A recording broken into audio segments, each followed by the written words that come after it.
ከጣደ ማን ይነቀንቀዋል? እንዴው ምን አለህ? አይተዩስን ራሴና መመኝ ስለው ሂድ አንተ ማትረባልኝ አልሰሜን ግባ በለው አሉ። እምትረባማ ሆነ እነሱን አታለህ እኔ ጋር የመጣው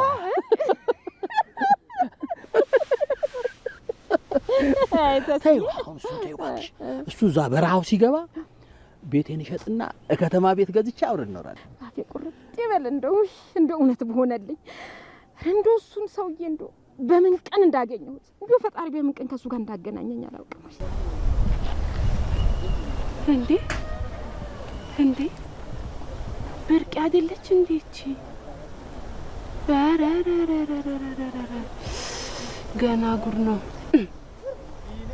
አይኒና ወሬ አመልጥሽመት የኢንፎርሜሽን አውታር ብዬሻለሁ። ወይ ውሽሚት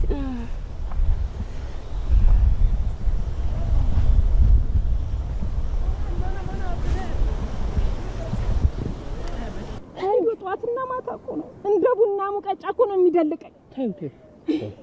ቱ ጉድ እኮ ነው። አንቺ ደግሞ እስኪ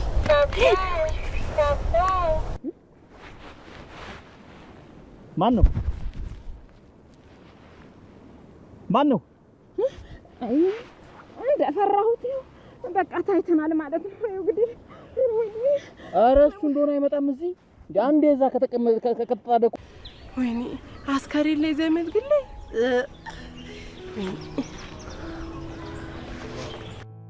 እማ ድምጽሽ ግን ልክ አይደል? ኧረ ደህና ነኝ። ምን ሆነ? እኔ እንጃ ቅዝቅዝ ብሏል። ከእንቅልፌ ስለተነሳሁ ነው የሚሆነው። እርግጠኛ ነሽ እንደዛ ነው?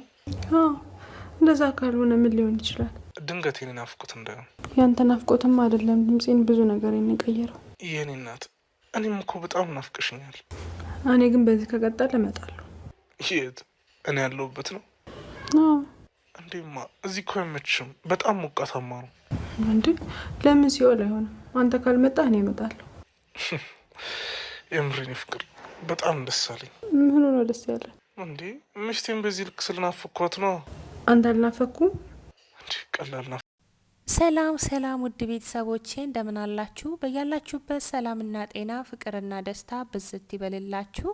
ለቻናሌ አዲስ ከሆናችሁ ሰብስክራይብ በማድረግ ቤተሰብ አድርጉኝ። እንዲሁም ላይክ እና ሼር በማድረግ ሀሳብ አስተያየታችሁን ኮሜንት ላይ አስቀምጡልኝ።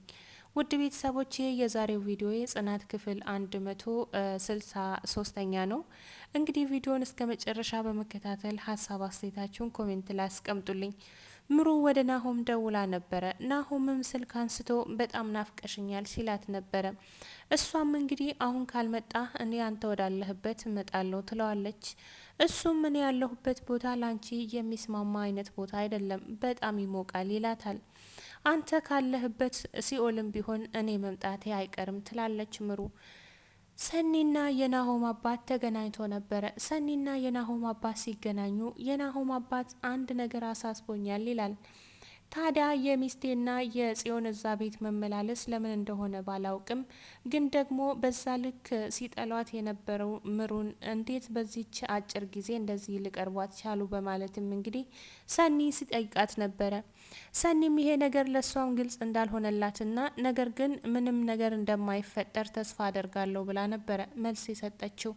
ኒና ብርቄ ላይ የቪዲዮ መረጃ ይዛባታለች። ኒና እንግዲህ ወንዝ ውስጥ ሆና ቪዲዮ ስትሰራ ነበረ። የራሷን ቪዲዮ ሰርታ ከጨረሰች በኋላ ወደ ቤት ለመመለስ ስትመጣ እንግዲህ መንገድ ላይ ብርቄንና አቶ ተሰማን ታገኛለች። ተሰማና ብርቄ እንግዲህ ማንም እዚህ ሰፈር አይመጣም ብለው እንደ ልባቸው ሲጫወቱ ነበረ። ብርቄም እንግዲህ ከባለቤቴ ጋር መኖር ሰልችቶኛል፣ እሱ ነጋ ጠባ እንደ ሞቀጫ ሲወቅጠኝ ነበረ፣ ካንተ ጋር ግን ደስተኛ ህይወት ይኖረኛል ብላም እንግዲህ የወደፊቷን ከአቶ ተሰማ ጋር ስታወራ ነበረ። አቶ ተሰማም እንግዲህ እሱን ተይውና እኔ በከተማ ቤት ገዝቼ አንቀባርሬ ያኖርሻለሁ ሲላት ነበረ። እሷም እንግዲህ አፌ ቁርጥ ይበልልህ እያለችም እያወሩ ባሉበት ጊዜ እንግዲህ ኒና ከኋላ መታ ካሜራ ትቀርጻለች። ማንም እዚያ አየንም ብለው ቢቀመጡም ግን ኒና እንግዲህ ከየት መጣች ሳይባል ካሜራ ደቅና ቪዲዮ ስቀርጻቸው ነበረ።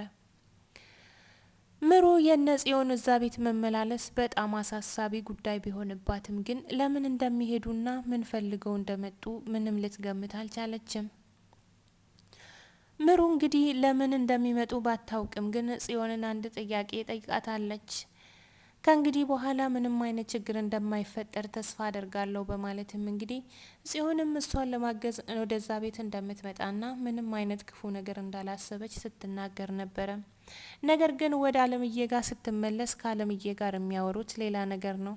አለምዬ እንግዲህ በተደጋጋሚ ወደዛ ቤት እንዳልሄድ ያልሆነ ነገር ይጠረጥራሉ ብዬ ስላሰብኩ ነው። ስለዚህ አንቺን ላስቸግርሽ ሂጂና ምን እንደተፈጠረና ምን እየሆነ እንደሆነ ተመልከችልኝ በማለትም ጽዮን በተደጋጋሚ ወደዛ ቤት እንድትሄድ ታደርጋለች። ጽዮንም ታዲያ እሷን መለማመጥ ሰለቸኝ ትላለች። ከእሷም በላይ ታዲያ የሰኒ ነገር አሳስቧቸዋል። ሰኒ ለምን ወደዛ ቤት እንደሚመላለሱና ከዚህ በፊት ምን አድርጎ ከዛ ቤት እንደወጡ ስለምታቅም እንግዲህ ወደዛ ቤት መመላለሳቸው ለሰላም እንዳልሆነ ትረዳለች። ነገር ግን ሰኒ ይሄን ሁሉ ስትናገር እንግዲህ ምሩ ምንም አይነት ችግር እንደማይፈጠርና ሰላም ከወረደ በኋላ ምንም ሊያደርጉ አይችሉም በማለትም እንግዲህ ሰኒን ስትቆጣት ነበረ። የናሆም አባትና ሰኒ ተገናኝቶ ነበረ። የናሆም አባት ሰኒ ሲያገኛት እንግዲህ የአለምዬና የጽዮን እነ ምሩ ቤት መመላለስ በስተመጨረሻ ችግር ይዞብን እንዳይመጣ ፈራው ይላሉ። ታዲያ አለምዬን እንዳልጠይቃት ደግሞ ምን አስበው ጠይቀኝ ትላኛለች ብዬ ዝም አልኩኝ። አንቺ ግን የምታውቂው ነገር ካለ እንድትነግሪኝ ፈልጌ ነው በማለትም ጠየቋት። እንግዲህ እሷ ምንም እንደማታውቅና መጥፎ ነገር እንደማይፈጠር ስትናገር ነበረ። ናሆምም ደውሎ እንግዲህ ምሩዬ ናፍቀሽኛል፣ መቼ እንደምንገናኝ ባላውቅም በጣም ናፍቀሽኛል ይላታል። እንግዲህ ምሩም አንተን በጣም ናፍቀኛል፣ ካልመጣህ ግን አንተ ወዳለህበት መምጣቴ የማይቀር ነገር ነው ትላለች። እኔ ያለሁበት ቦታ ላንቺ የሚመች አይነት ቦታ አይደለም፣ በጣም ይሞቃል በማለት መለሰላት። እሷም ታዲያ እንኳን ሙቀት ሲኦል ውስጥ እንኳን ብትሆን እኔ መምጣቴ የማይቀር ነገር ነው ትላለች። ታዲያ ናሆምና አባቱ ስልክ በተደዋወሉበት ጊዜ ናሆም መምጣት እንዳለበትና እዛ ያለው ስራ ጊዜውን ጠብቆ እንደሚስተካከል ስልክ አውርተዋል።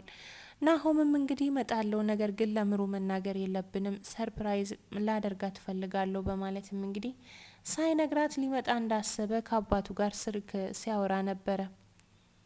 እንግዲህ ኪራ አሁን ላይ ደስተኛ ሆኜ እየኖርኩ ነው ያለሁት። የማላውቀው ነገር በጣም ደስ የሚል ስሜት እየተሰማኝ ነው።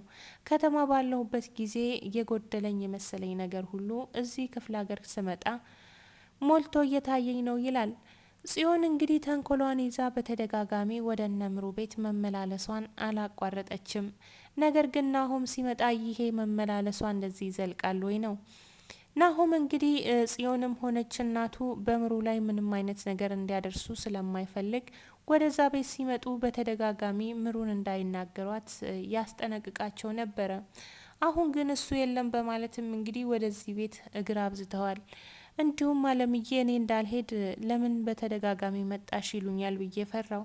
ስለዚህ አንቺ ሂደሽ ያለውን መረጃ መሰብሰብ ይኖርብሻል በማለትም ጽዮንን ሁሌም ወደዛ ቤት ትልካታለች። ጽዮን እንግዲህ ከምሩ በላይ ሰኒ እንደከበደቻትና በጣም እንደምትቆጣጠራት አልፎ ተርፎ እንደ ቤቱ ባለቤት እንደምትናገራት ለአለምዬ ስትናገር ነበረ። ታዲያ ሰኒን ከዚህ ቤት ማውጣት ይኖርብናል በማለትም ሁለቱም ሲመካከሩ ነበር። ሰኒ ግን የእነሱ ተንኮል ምን እንደሆነ ለማወቅ አሁንም መከታተሏን አላቆመችም። ቅዱስና ናቲ በጭራሽ ሊግባቡ አልቻሉም። ቅዱስ እንግዲህ ወደዚህ ቤት ማንንም ሰው ይዘክ እንዳትመጣብኝ ብያሃለሁ በማለት ናቲን ሲያስጠነቅቀው ነበረ። ናቲ እንግዲህ እሱ ባላሰበበት ጊዜ እንቡጥ መታ ምግብ ካልሰራውልክ ብላ እንግዲህ የቅዱስን ቲሸርት ጸጉሯ ላይ አስራ ኩሽና ስትሰራ ነበረ። ቅዱስ ይህንን በተመለከተ ጊዜ በጣም ነበር የተናደደው። ከዚህ ቤት በጭራሽ እንዳትመጪ ብሎም ሲያስጠነቅቃትም ነበር። እሷ ምን ችግር አለው እንደውም አንድ ቲሸርትህን ሳህን አድርቄበታለሁ ስትልም ነበረ። እንግዲህ በጣም ጉዳዩ ስላናደደው ከዚህ ቤት ሁለተኛ እንዳላይሽ ሲላት ነበረ። ቅዱስ በስተመጨረሻም ወደ እነ ኪራ ቤት ሄዷል። ወደ እነ ኪራ ቤት ሲሄድ አዲስ ሰው ቤት ውስጥ አግኝቶ ነበረ። አዲሱ ሰው እንግዲህ የኒና ጓደኛ ወይም ደግሞ ዘመድ ነው የተባለው አስጨናቂ ብላ ኒና ስም የሰየመችለት ሰው ነበረ። ታዲያ እሱም ቅዱስን ባየ ጊዜ በጣም ነበር የደነገጠው። ቅዱስም ሰውየው ምን ሆኖ ነው የሚርበተበተው እያለም እንግዲህ ኪያን ሲጠይቅ ነበረ። ኪያ ምንም እንደማታቅና ለምን እንደመጣም እንደማታቅ ተናገረች። ውድ ቤተሰቦች የዛሬው ቪዲዮ ይሄን ይመስላል።